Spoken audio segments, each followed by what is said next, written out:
Behaviour है कैसा होना चाहिए, और थोड़ा जो हमारा टॉपिक है वो है करियर काउंसलिंग। तो पहले करियर काउंसलिंग होता क्या है इसको समझ लेते हैं। करियर काउंसलिंग ऐसी चीज है, मतलब किसी बच्चे में जो प्रतिभा है उसका सदुपयोग करके उस बच्चे को जहाँ तक वो पहुँच सकता है, मतलब वो मैक्सिमम कितना कहाँ तक वो पहुँच सकता है, अगर उसको सही दिशा दिखाई जाए, वही क्या है उसके लिए करियर काउंसलिंग है। जो उसके अंदर स्टामिना है, जो पोटेंशियल है, उसका यूज करना ही हमें करियर काउंसलिंग कहलाता है। और एक टीचर से बढ़िया करियर काउंसलिंग जो काउंसलर है वो कोई नहीं हो सकता है, क्योंकि टीचर उस प्रकार है, क्योंकि जैसे क्या होता है, बच्चा क्या एक छोटी सी, अगर हम कहते थे कुम्हार के पास एक जो मिट्टी का घड़ा बनाता है, तो बच्चा भी उस मिट्टी के समान ही है।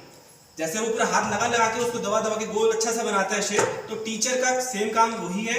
और हम आने वाले टाइम में से सभी लोग मतलब कहीं ना कहीं पढ़ा रहे होंगे, तो हमारे कंधों में ये जिम्मेदारी भी होगी कि हम इस फील्ड में अपना जितना 100% हो या 110 हो वो दें हम।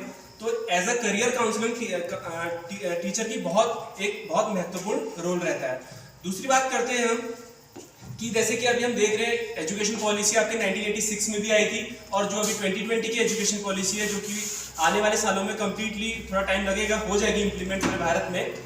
तो उसमें क्या है आपका, जैसा कि मोदी जी का जो हम कहते हैं, जो उसकी जो रिपोर्ट में था उसमें था आपका, पहले हम बात करते थे व्हाट टू थिंक, लेकिन अब बात करेंगे हाउ टू थिंक।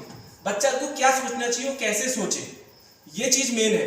हमको पहले से बच्चे क्या होते थे, हमने उसको रट्टू तोता बनाया, भैया ठीक है देखते रहो, वो ऐसा कर रहा, फलाना ये कर रहा। अब उसका इंटरेस्ट क्या है, हम क्या कहते थे पहले से, क्या चलता था कि भाई साइंस वाले बच्चे बहुत होशियार होते हैं, आर्ट्स वाले क्या है सही नहीं है, मतलब उनको थोड़ा सा नीचे दबका माना जाता था। और जो कॉमर्स वाला है वो भी थोड़ा ऐसे नहीं देखा जाता था। लेकिन क्या है, बच्चे के अंदर क्या पोटेंशियल है।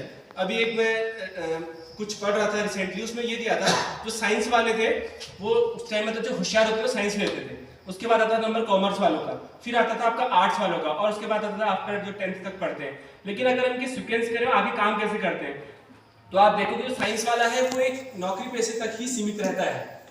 उसके बाद अगर बात करूं फिर मैं आपकी कॉमर्स वाला और बैंकिंग सेक्टर में चल जाएगा ज्यादा से ज्यादा, इकोनॉमी में कुछ कर लेगा। उसके बाद करूं फिर मैं आर्ट्स वाला और यूपीएससी पीसीएस आईएएस सब ये बन सकता है। लेकिन जो 10th पढ़ के आ रहा है उसके अंदर एक पोटेंशियल और नेता बन जाता है, जो कि सबसे ऊपर है। आप देख रहे हैं इम्बैलेंस है, तो बच्चे के अंदर क्या पोटेंशियल है।